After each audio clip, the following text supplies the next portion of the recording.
This will be the review for the final exam for the CJ 205 course for Summer 1 2014.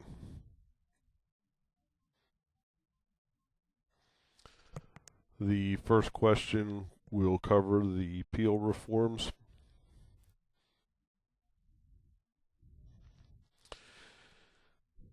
The first thing with the Peel reforms is that 1822, Robert Peel is serving as the Home Secretary in the United Kingdom. He is able to get Parliament to pass reforms to the criminal law, whereby there was a consolidation of old and outdated laws. There was also a repeal of some outdated laws and new laws affecting how British society was being governed were enacted. The 1822 reforms also sought to establish the London Metropolitan Police Force. However, Peel encountered fierce opposition in Parliament, and the idea that many legislators had was that the concept of a police force was inconsistent with a free society. So what you would want to focus on here is that in 1822, the concept of the London Metropolitan Police Force was first formally proposed to the British Parliament. However, the effort to establish a professional police force was not successful. In 1829, the Metropolitan Police Act was passed. So what we're going to want to focus on here for the exam is going to be that the police force was had a stable organization. It was organized militarily. In other words, it just simply had a rank structure. The crime news is public information.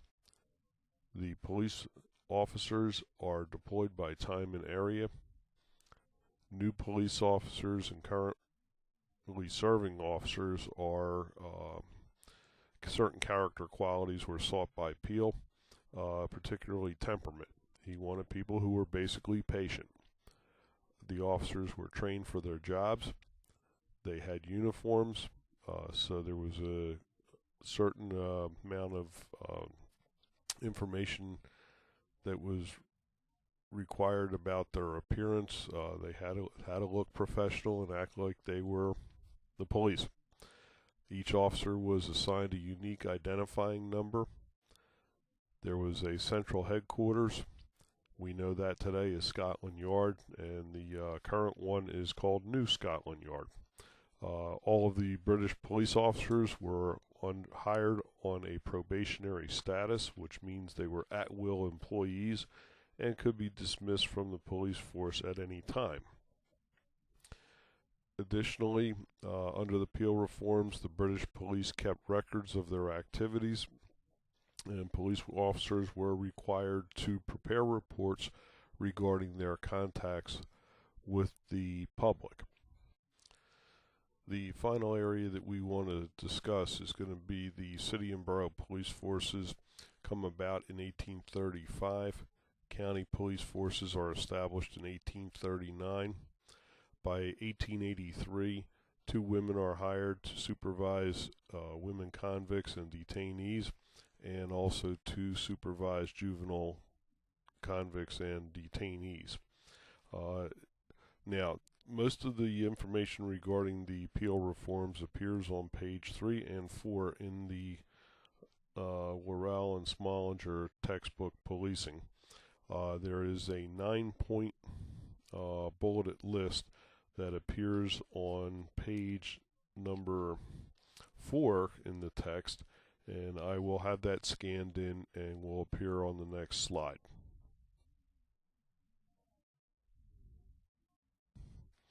The second question on the final exam will deal with the 3 eras of policing, and those will be the political, the reform, and the community era. Our first slide is going to be the political era. The political era runs roughly 1840 to 1930. The dates are approximate, and one thing for the exam, since this is going to be a take-home type exam, you should have the dates since you will have ready access to the information. For those of you who take the exam in class, if you elect to do that, I will not hold you to dates. You're just going to need to be able to identify the era. The key factors or the key characteristics of the political era is that we see police departments and police officers getting their authority for enforcing the law as coming from, and identify their authority as coming from the political leadership in the cities and counties where they're working as officers. Basically what's going on at this time is that since policing is just beginning to evolve in America, and we're roughly about 10 to 20 years behind the Europeans in this, but the police forces are being established mostly as almost a private security force for the political machines that are running most of the cities in the country. Since the authority is coming from politicians and not from either ethics and law and from the idea of professionalism, one of the things we do see is that the officers are corrupt, the police departments are corrupt, the city governments are corrupt. The police actually just reflect what's going on in the city government. One of the things that is occurring is also that there is a broad social service function that the police perform. This can take a variety of forms, everything from, for example, the Nucky Johnson Sheriff's Department in Atlantic County, New Jersey, which was popularized in the Boardwalk Empire series, where they're delivering firewood and expecting people in return to help work on political campaigns or make sure that their immediate family and friends and relatives are going out and voting to re-elect Nucky every year. We also see police doing a lot of other things that are not really too much in the way of, being there to enforce the law, but mostly to ensure that the political leadership is re-elected. Next thing we see is that there's a lot of decentralized organization and a lot of decentralized authority in the police department. Among the police, unless the top law enforcement officer is really a ally of the political leadership, you find that in police departments the key person is somebody who is politically aligned with the or is there as a representative of the political leadership of the city or the county. The next thing we see is that there's an intimate relationship with the community. And simply what that is that the police officers who are working and are assigned in the police department are usually assigned in the communities where they grew up and where they are from. The last thing we see since during the 1840s through the 1930s, especially in the urban areas, the horses are expensive, but they are the primary means of transportation. And if we take a look at the how most police officers are getting around, it's simply through foot patrol. As with most law enforcement reforms, it usually takes a scandal to change how police behave themselves and how the tactics and the methods and the policies and procedures are affected. The Wickersham Commission was appointed in 1929 by President Hoover to examine the complaints that were being made about state and local, usually local and county and city police forces.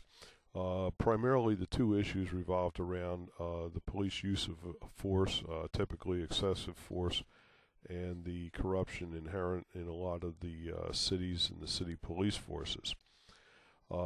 Wickersham was, Mr. Wickersham was actually at one point governor of Ohio. he chaired the committee, and it took his name. The reforms the Wickersham Commission called for were professional management in police departments, higher conduct standards for police, and an effort should be begun or begin to professionalize police forces across the country. The criminal justice program that we have here at Widener is part of the reforms that were called for here, as part of the effort to professionalize local government services, including the police, and especially the police, and to improve the standards of conduct and to professionalize law enforcement. A lot of colleges and universities started to develop programs to study criminal justice and policing methods, and this program is one that is really a result of that effort. The Wickersham Commission had the effect of ushering in the reform era. The reform era runs roughly 1930 through 1980. Some police departments are still in the reform era because they just have not changed or caught up with the times, and that can be for a variety of reasons. And some departments still operate mostly in a political era, and the reason for that is that they are either small, have not caught up with the times, or do not have the resources to reform the day-to-day operations of the department. So if we take a look at the reform era, what we start to see is the Wickersham Commission did have some effect on how policing was thought of, not only by academics but also by professional law enforcement administrators and government leaders, either in political or appointed positions. What we see is a change in the mindset that the authority is actually coming from the law and not coming from the local ward leader, the local councilman, the mayor, or whoever the kingmaker is for the politicians. We see police departments begin to look directly to the law for their moral and social authority to enforce the law and the rules of society. Our focus starts to change away from mostly acting as a standing army for the or as a enforcement arm of the local political party, and more towards one of crime control. Crime control really does become the focus and the priority for most law enforcement agencies. We start to see that organizations start to centralize. The police chiefs begin exerting more authority over day-to-day operations and over the day-to-day management of their police departments. Personnel moves as far as assignments to the Detective Bureau, traffic enforcement, things of those natures get run through the police chief's office rather than being handled as a political matter. The next thing we see is that police begin to adopt this mentality that they are going to be, in this mindset that they are going to be professionally remote from the community. They're taking on the role here much like we would see as and would expect as with a psychologist or a psychiatrist or a lawyer, that we are professionally remote from the situation, instantly bringing me into contact with the public, and what I'm going to do is act like a professional. I will investigate the offense and report it, and let the fallout happen where it occurs. We also start to see an emphasis on motorized patrol. The automobile becomes the primary form of transportation in the country. Most police departments rapidly adopt it since energy costs are relatively cheap. The cars are cheap, and we are able to basically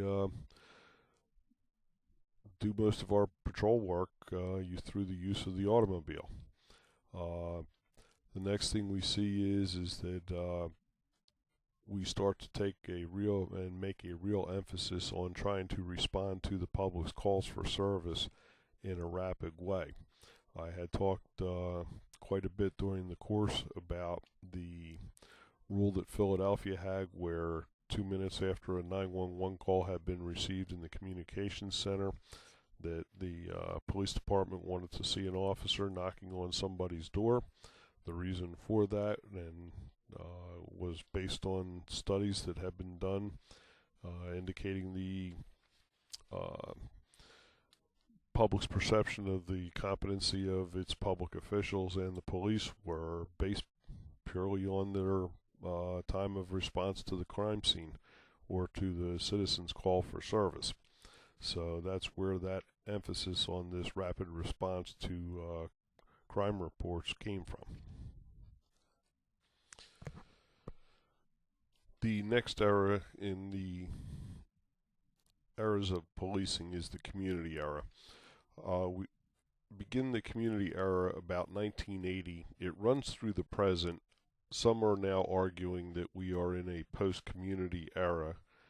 I would be one of those folks who would argue that the community era basically ended when the financing or the money ran out for the COPS grants. One of the difficulties that a lot of municipalities have had over the last several years is the continued financing of the community policing efforts in this era where tax revenues are down and where it's very, very hard to raise taxes because people just don't have the money to pay it. So if we take a look at the community era, the thing that I think really ushered in the community era was the Kansas City Preventive Patrol experiment. That will be the subject of another question and a couple more slides later in this presentation. The community era, we start to see police taking a look at the idea of their authority to police and to enforce the law coming from community support, coming from the law, and coming from professionalism.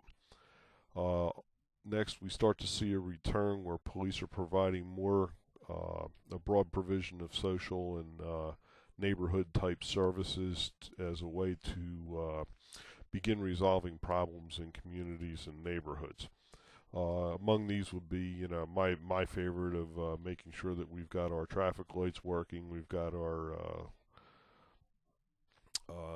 street lights working, the problems with roads, and as part of this provision of services, what we start to see is that police are acting more or less as a gateway to local government and county government and state government services. And one of the reasons this does happen and is happening is because the police are a 24-hour per day operation. Okay, the next thing we start to see is that organizations begin a little bit of decentralization.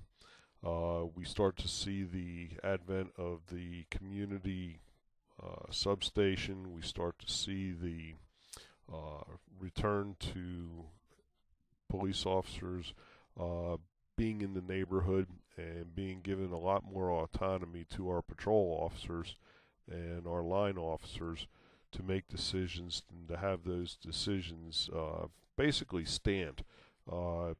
Police chiefs are getting a little more comfortable with the fact that they have officers who are out in the field and that the officers do not need top-down direction to solve most problems in a community. They just need to be the facilitator of getting that problem solved, as well as the order maintenance functions that are inherent with policing. Next thing we start to see is a return to more of an intimate relationship with the community. One of the things we start to see begin to fade away is that police officers are no longer just working in one patrol zone on a weekly or a one-day basis, but they're being left in a community, a neighborhood, or a section of a city or a district for a lot longer period of time as a way to foster a relationship with the community and to kind of give the officers and the community an ownership stake in making sure the problems get solved. So we also see a return to the use of foot patrol, bicycles, motorcycles, and other means of patrolling. I've seen it, for example, in Charlottesville, Virginia. The town has a downtown walkable mall area, and the police officers there are on Cushmans and golf cart type vehicles. So it really does return us to more contact by use of these alternative means of patrolling. Next, we start to see police starting to take on the role of problem solvers, and as they begin to do that, the things just start working a little bit better in the community, because the police are there to more than just arrest people. So the post 9/11 era, I'm not sure what the academics will end up calling that, but I do believe that 9/11 was a game changer in a lot of ways, and where we can kind of view that as an ending point for 9/11 2001 as an end game for community policing, and we start to see local police and county police and other subunits of local government begin to take on more of a role in national security, with each local force acting on behalf of the people in its community. In slide 12, the next issue that we're going to be taking a look at is going to be the idea of the styles of policing. The styles of policing are really going to be three. We're going to have a watchman style, a legalistic style, and a service style.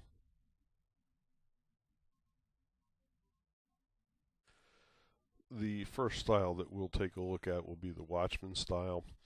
The watchman is typically focused on the idea and the concept of order maintenance. They pretty much don't want anything going on in the community that is out of order. You don't find these types of officers likely to arrest except for where a serious offense occurs. When the offense does occur, they will typically enforce the law to the letter of the law. The departmental characteristics will often take the form of departments with low wages, low levels of education. You won't find many college graduates in the department. You won't find departments focused on training their officers. You'll find a good deal of political involvement in making assignments and in other aspects of the day-to-day operations of the police force. And there'll also be typically a lack of formal policies in place, and the officers enjoy a considerable amount of discretion to arrest and not to arrest.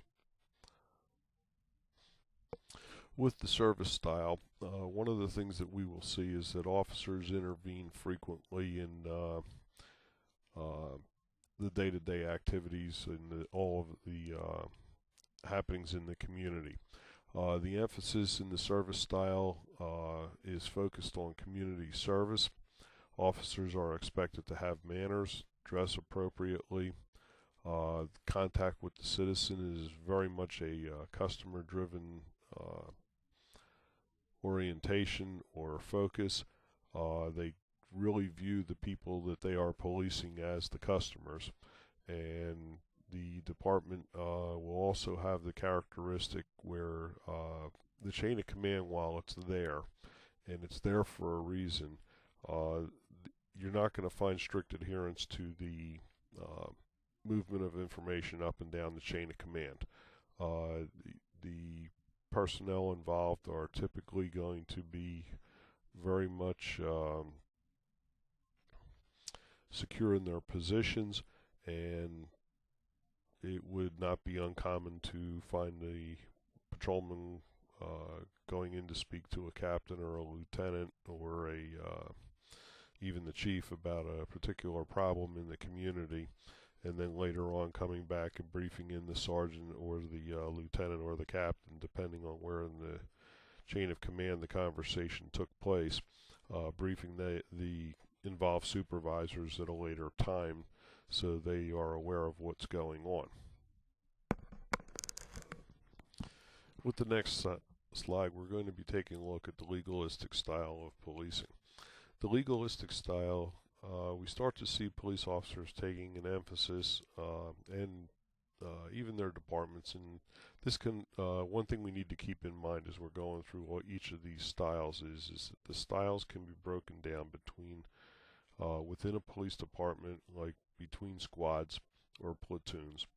They can be broken down into departments. You can take a look at a county or a region of a state, and within them you'll find a watchman, a legalistic, and a service style. So anyway, going to our legalistic style, we start to notice immediately the emphasis is on the enforcement of the law. The department just enforces the law. It's what it does. The rules are the rules, and they expect them to be obeyed. Traffic and criminal laws are enforced to the letter. Typically, these departments, you'll see a good deal of traffic tickets written, big emphasis on the statistics, not only with the number of tickets and the number of arrests every month, but pretty much every operation and every activity the police officer gets involved in, there will be some type of a statistic out there that's generated, and a good deal of emphasis, and often the officers' evaluations are going to reflect everything that they're doing statistically. All violations of the law and violation of ordinances and statutes and administrative regulations are addressed through the court system. Very little in the way of warnings or things along those lines are issued. The departments also place a great deal of value on the officer, each individual officer's technical skills. For example, in the class I had talked about officers who had been through additional training, either as traffic accident or collision analysis investigators. You'll find a great deal of emphasis or big desirability on the part of the department to ensure that police officers are very well trained to perform evidence collection. And not only do they do these individual tasks, like for example, if I've been trained in a legalistic style department as a sex crimes investigator, these people are not only proficient in the technical skills, they're usually experts in it. So you know, it's one of those things that the department really does place a value on the skills of the individual officers. And one of the other things that I did not mention in class but should mention here is officers showing a natural tendency to have either leadership ability or ability to perform like advanced math skills and things like that are generally identified very early on in their careers. And these officers are then targeted for the functions that they're going to perform, you know, later on in their law enforcement careers. So we do see a real big emphasis here. Next, we also begin to note that with these departments, they not only place an emphasis on the enforcement of rules and a very, very orderly and crisp operation. Those rules are also internalized. They enforce these rules on themselves. So what you'll see is that departmental regulations, infractions of rules, whether they be minor or major, are definitely addressed through the chain of command, through the department's disciplinary process. And what the sociologists call this is that it's called internalization, and it's what they do. They enforce the law, and they enforce the law on themselves. One good way to take a look at this would be if you look at a department like the New Jersey State Police. I see them as a very legalistic organization in a lot of ways because they do place a great deal of emphasis on enforcement of the law. It's not common to hear somebody say that, oh, you know, Trooper so and so gave me a break on a traffic stop. They usually don't do that. They take the time to stop you for a traffic violation or a criminal law violation. They enforce it. The organization is also very heavily involved and places a great deal of emphasis on for example, the number of tickets that are written, the number of arrests an officer makes or a trooper makes. They place a great deal of analysis on, how many miles the officer should be traveling during a typical shift. And the department is also very, very disciplined. It is probably one of the best disciplined police agencies in the region, at least in my opinion, in my experience. They do not allow the troopers to embarrass the organization publicly, and if they do, the department can be quite harsh in its discipline methods. So that should complete our discussion on legalistic. Okay, the next question that we're going to take a look at is going to be the Kansas City Preventive Patrol Experiment. The Kansas City Preventive Patrol Experiment, as I had indicated, took place in 1972 in Kansas City, Kansas. And it was a rather unique study of police practices and police patrol practices. So we know that the study took place. It was funded by the Police Executive Research Forum and I believe the International Association of Police Chiefs of Police, and it should be PERF, Police Executive Research Forum. And the primary author of the study was George Kelling, who at the time was a PhD, and Dr. Kelling, who teaches now at Rutgers University in Newark, was a academic researcher, and he was looking to find out what how effective just randomized police patrols were in a major city. They were able to, I guess, somewhere along the line convince the Kansas City, Kansas Police Department to allow them to use Kansas. And they conducted the study and analyzed a couple of years of records. And one of the things that went on here is that we were focused again on attempting to measure the impact of police response time and the ability of officers to thwart a crime in progress through randomized vehicular patrol. The research showed that in most cases, police were successful in about 29 out of 1,000 cases. That's a pretty low number, really, when you think about it. You're roughly 2.9% there. It's really a low number. It makes a little difference in the long run whether the police arrive in 2 minutes or 20 minutes after the offense was committed. And our argument there was that at least locally here in the Philadelphia region, that Philadelphia's studies indicated that it was very important in the eyes of the citizen that the police officer arrive within 2 minutes of when the initial report was made to the police radio room. And here, Kelling's research was indicating that it really response time didn't make a whole lot of difference. It did say that the crucial factor, the important factor in whether police were going to be successful in solving a reported crime was the speed with which the citizen called the police or the victim called the police and said, hey, there was a crime here. Send somebody out to find out what's going on. Later, after the study was published, critics argued that if citizens delay in calling the police, the value of the automobile's range and speed is lost.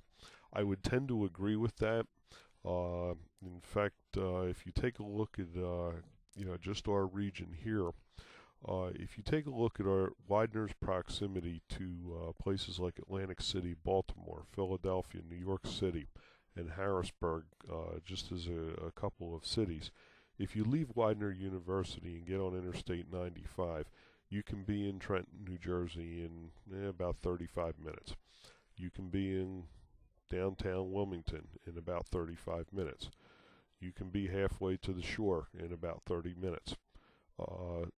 I can be about halfway to or a significant portion of the way towards Harrisburg, which is about 115 miles away. In 30 minutes I can be 30 miles from wherever, and that would at least get me out past either King of Prussia or Valley Forge. And the automobile really has quite a bit of range and speed, and that works both ways. It works for the police and it does work against them. Okay, the Kansas City Preventive Patrol Experiment also sought to answer two basic questions. One, what are the effects of the preventive patrol compared with that of no patrol? And is it more effective to increase the levels of patrol? So, for example, if we go from no patrol activity to say something that would give us coverage on the lines of one officer per, say 6,000 residents during a given shift, or 7,000 residents during a given shift, where does that leave us?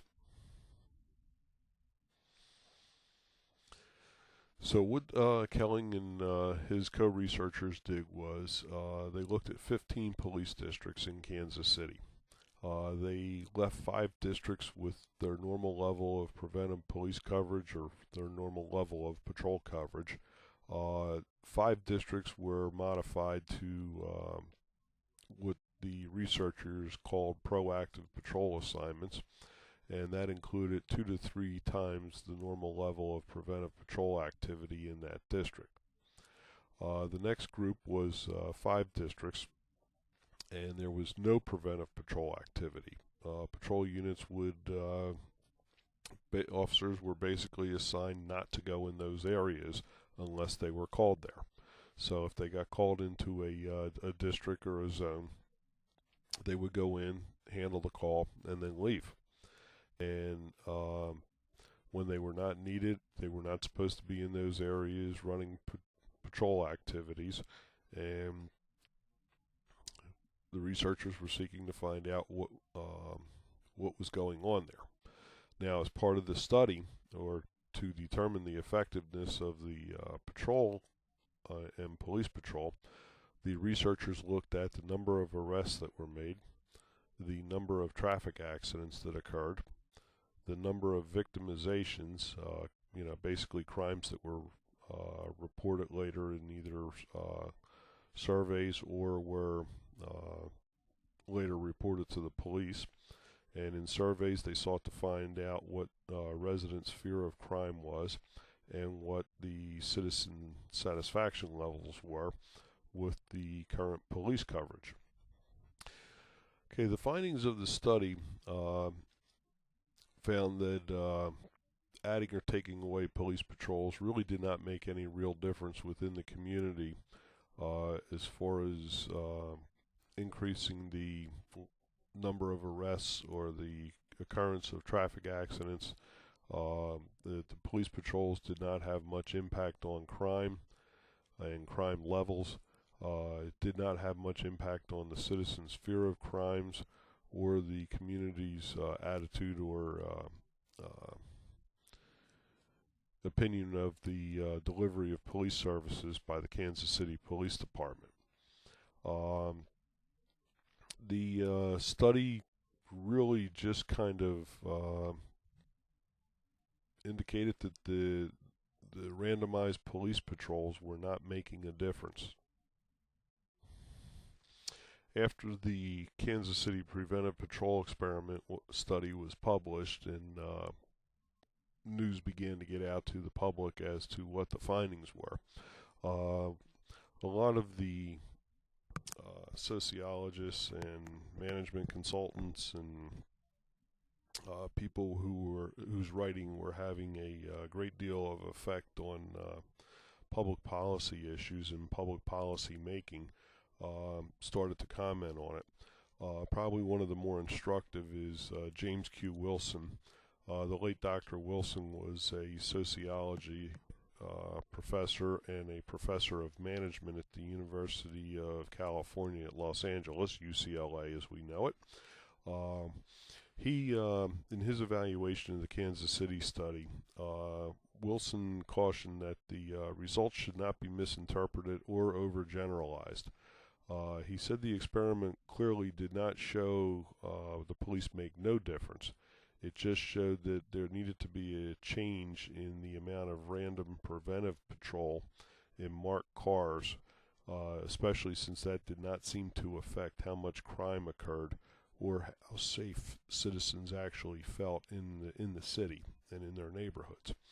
Now, we should keep in mind as we're going through this that Kelling and Wilson later authored the Broken Windows and Making Neighborhoods Safe articles that appeared in the Atlantic Monthly, and I will post those over the weekend. But both articles really did fundamentally change how people perceive policing and what could be done with it. And I have come to the conclusion over the years that it was the research into the Kansas City Preventive Patrol Experiment that really changed George Kelling's view on how effective police were and policing was. So it is my suggestion here to you, as a student in this course, that we really should pay close attention not only to the Kansas City Preventive Patrol Experiment, but we'll talk about the broken windows theory and making neighborhoods safe in the next class as part of the community policing segment of the course. And it really did fundamentally change how these men and these researchers viewed how effective the police really were and are. Okay, as the final word on the Kansas City study, we should look to the lead researcher, who was George Kelling. Dr. Kelling defended the study, arguing that the experiment has demonstrated that the time and staff resources exist within police departments to test solutions to the many complex and interrelated problems of police service.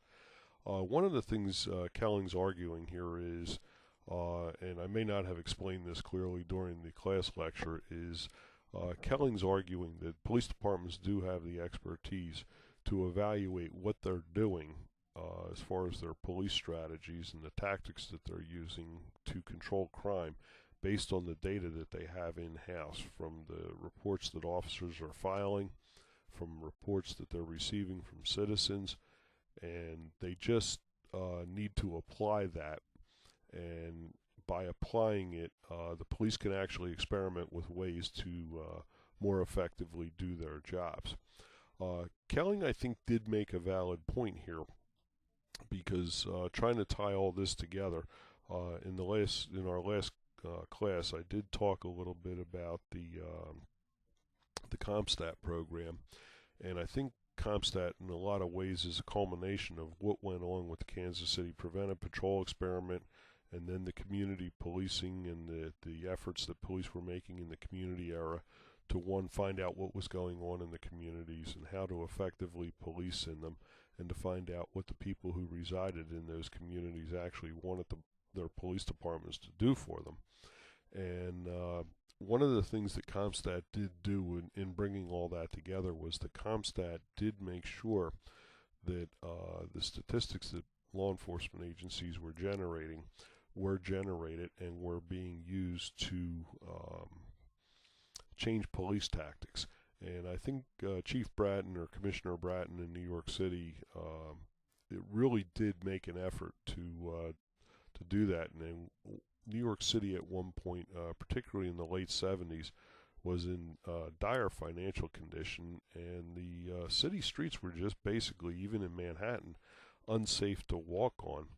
And now one of the things that we've seen is that Manhattan is actually a pretty decent place to be, and even contrary to what was going on there 30 years ago, where people were afraid to be out at night, they are now not afraid not only to be out at night, but they are out. So I think this Kansas City Preventive Patrol experiment was really a unique experiment, and it was one that would be very, very hard to replicate today, because I don't think you would find many mayors willing, as I went through our discussion in class, that many mayors would be willing to make a decision that, yeah, I'm going to allow this to happen here because I want to see, one, what the results are of the study, and if it can provide us with a way to improve our policing practices, which would be going on in most mayor's offices, would probably be something akin to what I had indicated in class, where the mayor, his or her political advisors would be sitting there saying, absolutely not, do not do this under any circumstances, and I doubt many mayors would. So this is really a very unique thing. The study has not been replicated, and I think one of the reasons for that is that you'll find very few big city mayors willing to go out and take that kind of a risk and tell a significant portion of their citizenry that, hey, we've taken your police coverage away because, well, we want to see what happens. And we've got this guy over here with a computer statistical package that's going to tell us. Most people kind of would take the view that many of you did during the course lecture, which was, wow, there'll be chaos there. And in some neighborhoods, the people would be absolutely correct. And in some neighborhoods, they would be absolutely wrong. But the thing is they're still paying for the services, and they want the services rendered to them and their neighborhood. So that will take care of this as far as the slides that are necessary for you to get through the exam. Now, what I'm going to do with the exam is that the exam will consist of, I'll put 4 questions there. Please answer 3 of them.